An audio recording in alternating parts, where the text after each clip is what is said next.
Hey, hey, yo, what was that audio last week? Outside of my voice, like being a little down, I think just because of the seasonal changes, I think I just had the microphone in the wrong spot. So, pardon that, but yeah, man, yo, let's get into Raw, but we definitely about to get into this NXT. Whole lot of changes from October 9th and 10th, man. I don't really know what to say to any of it. We all hear the reports, so we just gonna see how it all plays out, you know. We thank for the service. Looks like Hulu's gonna be sticking around for a little while too, so thank goodness I get to still talk my stuff a little bit. So with that, um, yeah, subscribe now. I Raw was not forgetful. It was moving things forward.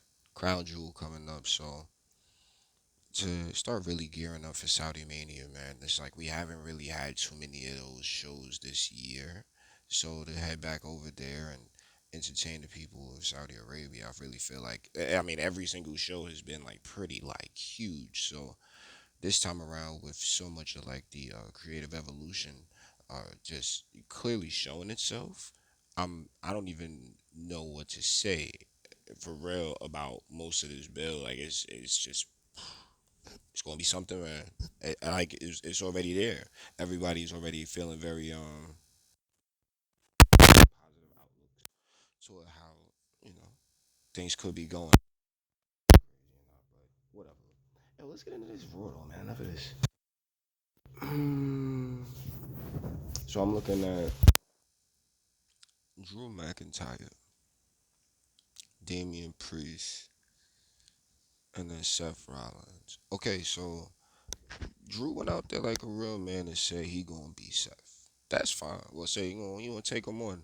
Now they gonna go out of the crown jewel. Solid. Went out there like a man, did that, no problem. Um, Fast forward Judgment Day coming out, trying to make something happen, cash in and all of that. Who ran down on Seth after Nakamura or something like that? Man, it was also convoluted that now paying attention to all of it, it's like, oh, well, I guess we have to be paying attention to Raw now. And then to make 3 hours of this, I don't really know, what to say, but we're gonna see how everything continues to develop. Drew, I don't even he's not even the heel yet. He's not even a full on heel. He's just like somewhere in between everything. Definitely still getting cheers. It's a good look. Man, everybody's looking fine right now as far as that goes. Now we got Alvon Kofi and Viking Rules match. I'm not gonna talk down on it. Shields around the ring, that's fine. Kofi and Alvon, they put on a good match, man. I'm really looking forward to seeing it. Like we got to see glimpses of this match production style. Uh, I want to say a little bit last year, and now we're really, really, really getting this. Like I wasn't really interested in seeing what that match was gonna look like until I started watching the match. Both of them were going ham. I haven't been seeing these guys on TV for the past couple of weeks, so to see that this is what it could be looking like for the like, it's a really solid build of this for the superstars, man. Like it's every angle is covered when it comes to this. So I'm liking how they built the match. Ivar got the victory. That's fine. Like it makes sense because now it's within that round limit. The tag division still heating up. It's taking its time heating up, but it's definitely going it's going to reach a fever pitch eventually. All right, Baszler, Rhea Ripley, and the field Raquel Rodriguez versus Nia Jax. Everybody was putting on a good show. Nia Jax. All the things were highlighted. I'm even hearing some things I don't even know about listening to people too much because it's like now I kind of want spoiler free Raw. And then even this stuff, when I'm looking at it, I don't get to see everything that happened, but then I'm, pulling for people to be on TV. So, um, man, they made Nia Jax look good. That's solid. They made Raquel continue to look good. And then when we're looking at Shayna and Rhea Ripley, it's like, look, this is the women's division slowly rebuilding itself. And there's a form of optimism there for real because now we're sensing that NXT 1.0 vibe in everyone as far as how they're performing. And we can only hope for the best as far as like following up on a somewhat continual basis, pretty much a continual basis. So it's like, man, we just gonna have to wait and see.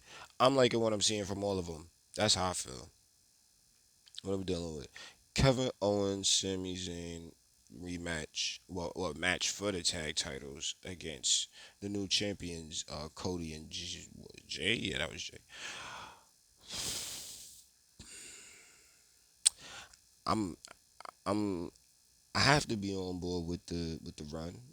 I'm not really crazy about it because it's so random, but I mean, it's like fine. I'll give it the chance just because it's like so, with WWE's always changing, ever evolving. So knowing that we're going through a real transitional period right now, it's like all right, new tag champs.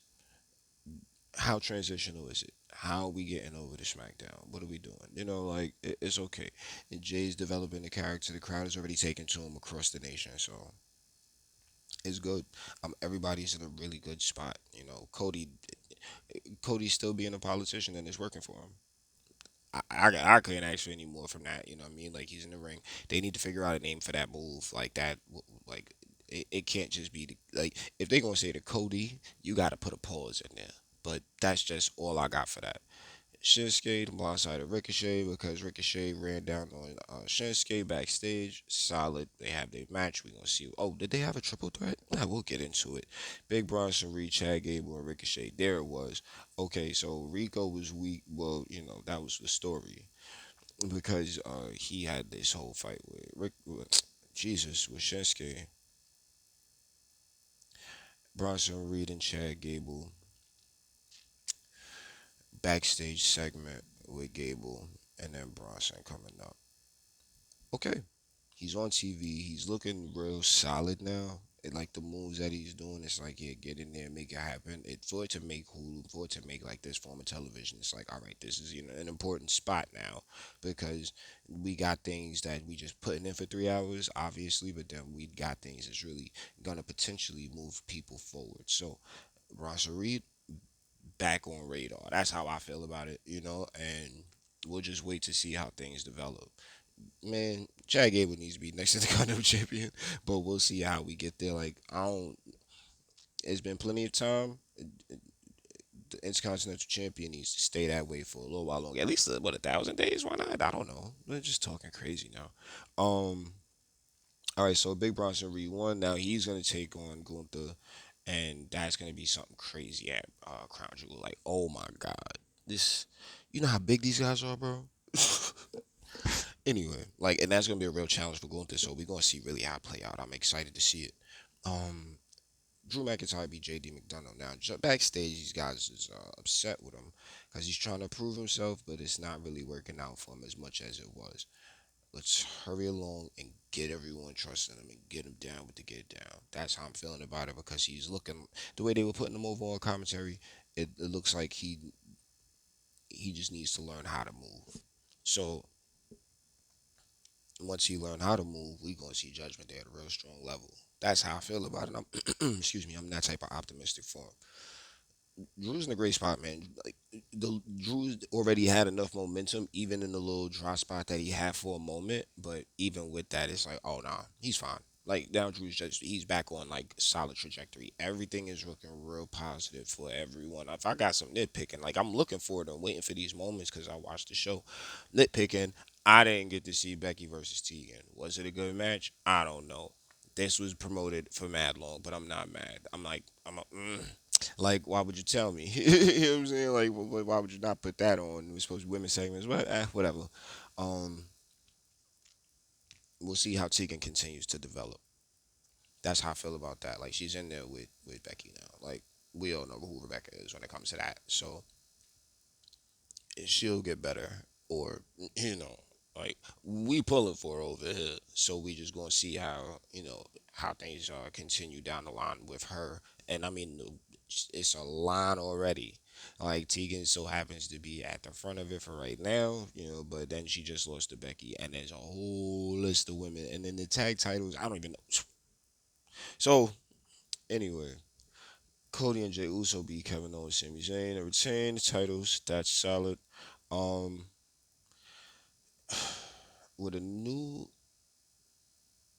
uh, way of creative as we transition into the NXT space 3.0 style.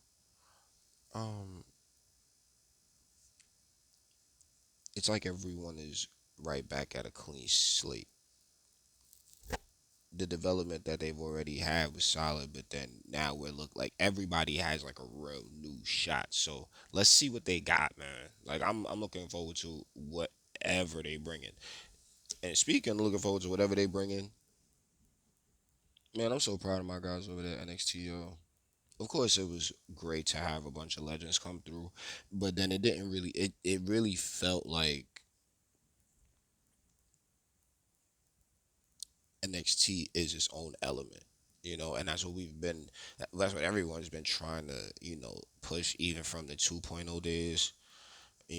Like it's just a giant melting pot of talent, and now it's finally, found some kind of form with the people that I've gotten to see so far. I know there's still a lot of development going on because it's basically still a developmental program, but I'm liking it. Shouts to everybody in the level up part, and I'm just looking forward to see how everyone continues to rise the ranks because it's a fresh slate, man. Let's get into this quick since we doing the ladies first, man. What's her name? Jade. All right, we'll put her on the radar. Now we got Oscar, and then we got Roxanne Perez.